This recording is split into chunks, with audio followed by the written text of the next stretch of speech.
G'day gang, Simo and Ed back for another episode of the Fastline Track Growth Show, where we talk about all things business and karting.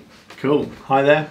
Now, what are we going to talk about today, Ed? Interesting one today. I think in the past, a lot of our stuff has been very positive, and this will be positive as well today. But what I mean is, the last few videos, in fact all of them till now, what are we, 17 or 18 deep, they have all been talking about stuff that you can implement into your business, and we say if you follow these steps or do these things, then something wonderful happens, and you know, we all live in this land where you just follow a few simple steps and business flourishes. And we all know really, if you've ever owned a business, or you own one currently, it's not all love, laughter, flowers, moonlight, candlelight and soft music. Sometimes there is a bit more of a negative side, and I think we're going to just address that today in a positive way. But today we're talking about sabotage. Oh. It happens, doesn't it? Yep. When I had my proper business, there was a few months when it was rife. It's something I think we should recognise, talk about a bit about what it is, and also just ways to avoid it as well, because it can really undermine all your efforts. So despite all the good stuff we share with you that will help your go-kart track grow, if we don't get this right, crikey, we really are starting to try and push water uphill or something. Like that, you know. So, what is sabotage? Good bloody a BGQ, bloody good question. Yep. Yeah, so what is sabotage, or how do we recognise it? So the one I always go to first of all is theft. Yeah. Yeah. So not theft that you might always think of. No, it's not the nicking of product or candy bar or a bottle of beer. We're talking about, you know, the theft of IP, the theft of databases. Yeah. You know, Could be anything like that. Yeah. Well, because we always think five-finger discounts. I mean, if you've got branded products and you've got an employee just taking a candy bar every week, then actually you need to sell a lot of candy bars to go and replace it with branded products. So very, very quickly, that could be a loss-making situation. So we don't discount the fact that there could be stock theft in terms of product.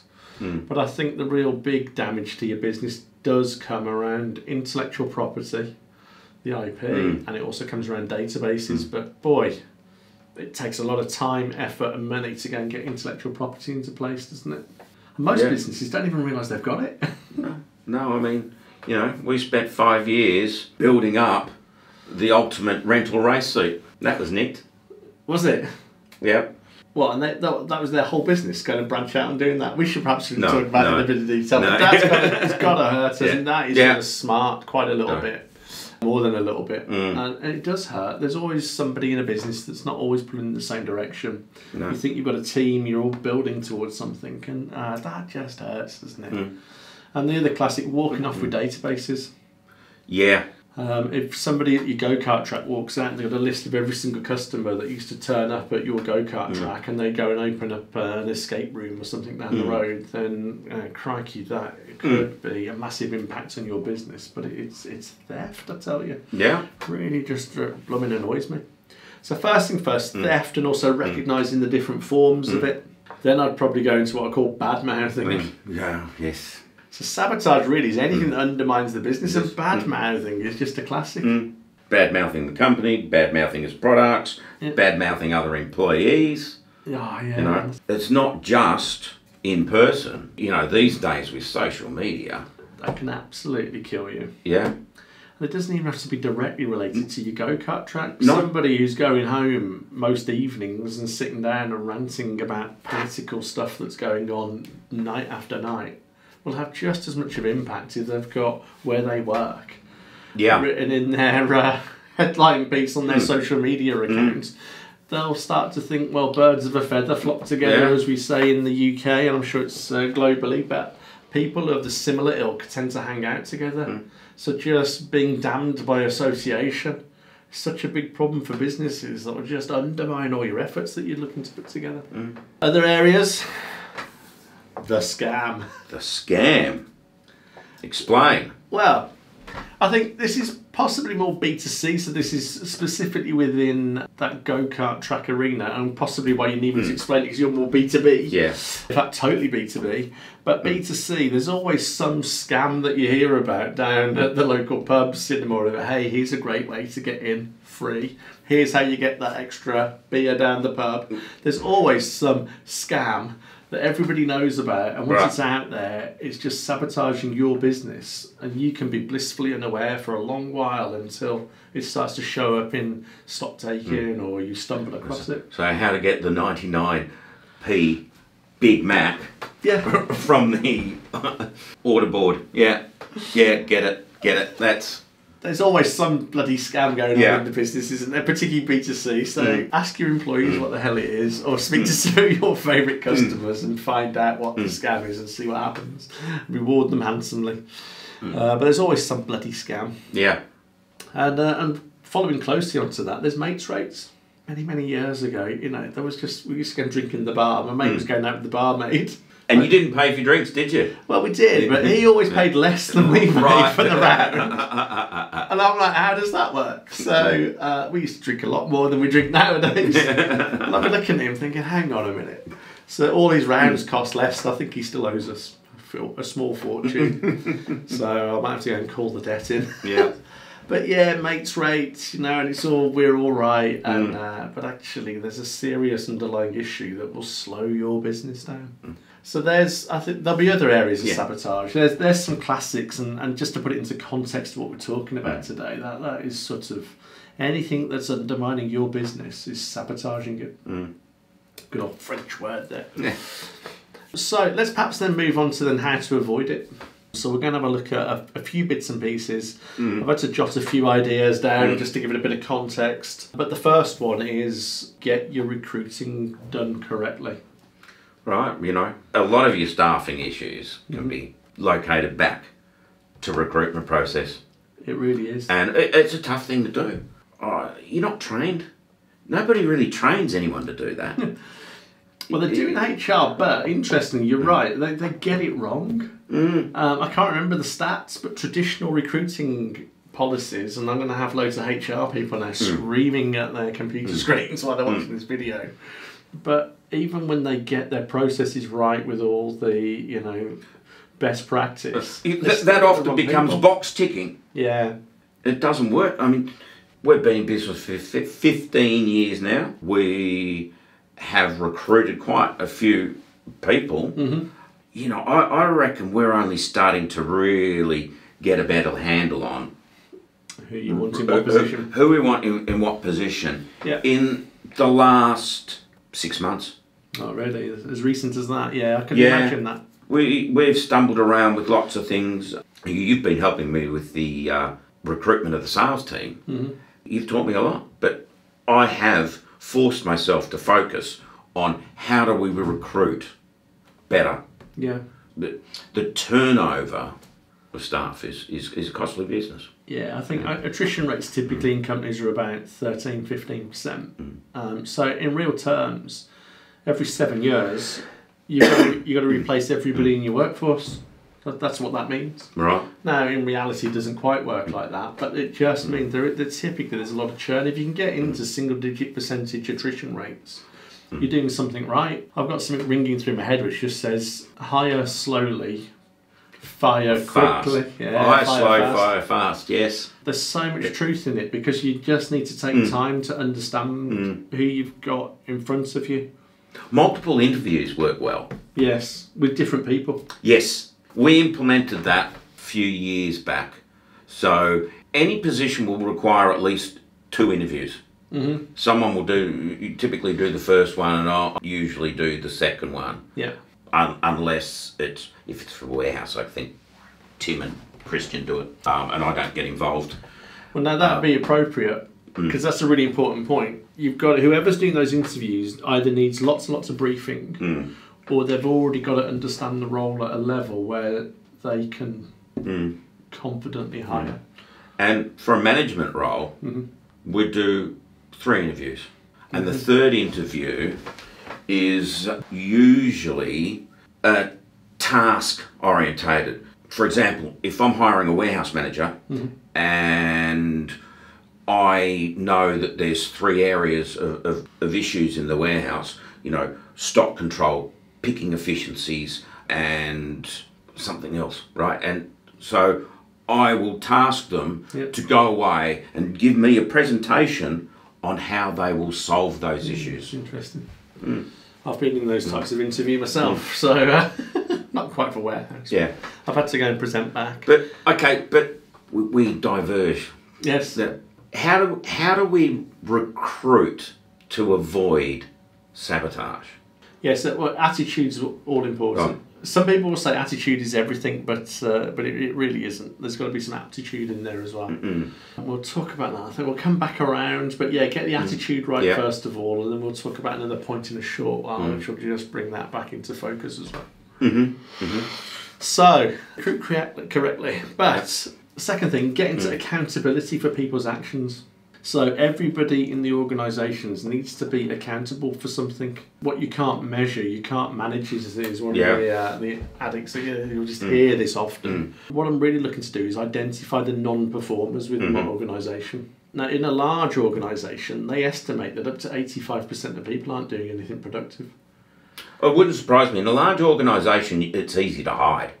Yeah, I think I used to work in IT in a very large organisation, and 85% seems low. There was a handful of us genuinely that just used to run the whole bloody business, and there was 15,000 employees globally in it. So I knew everybody who was moving and doing stuff across globally. So I can imagine that is quite a true stat.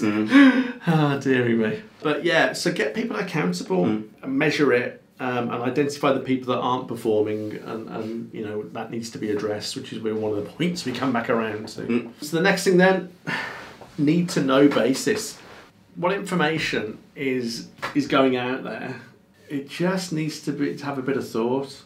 As much as I love like the guys here in the warehouse, there's no point me and you sitting down with them and going through the P&L and they're going into detail. Now, it'd be great that they can understand that revenues are growing and we've got happier customers and some other bits and measures that they would be useful for them. Get the right amount of information to the right people, but you don't need to overshare. And part of that then is just aligning the strength of that individual to your goal. So it's not just attitude. This comes back to that first point about recruiting correctly. The attitude, and everybody says hire on attitude, you'll be all right. Well, no, there's attitude, there's aptitude, right? But you can have a great attitude and aptitude and still not get on the company. So do the strengths of that individual support your own strengths? Now, there's lots of field for thought in this area. Some people will say, no, recruit for your weaknesses. But I say, no, just understand what you're good at. Do it well, get people around you that support that strength and go for it. There's a couple of technical areas and bits and pieces that can be challenged very easily. But on the whole, I want people, all of us, pointing in the same direction with the same goals and the same strengths, same attitude, and people can then just choose to work with us or not based on what we stand for. That's very interesting because, you know, there is that school of thought out there that says, hire people where you're weak at. I'm just not a fan of it. And you're quite right. If they're not aligned to your culture, you've got issues. Well, yeah, and I don't want to have those conversations either. So my accountant's just done my year-end figures at the time of recording. And then he proposed a meeting. And I went, for what? Like the figures look about right. My bookkeeper's already checked them, and you've checked her work. So you're both saying they're aligned. I've done a few checks, so I'm happy.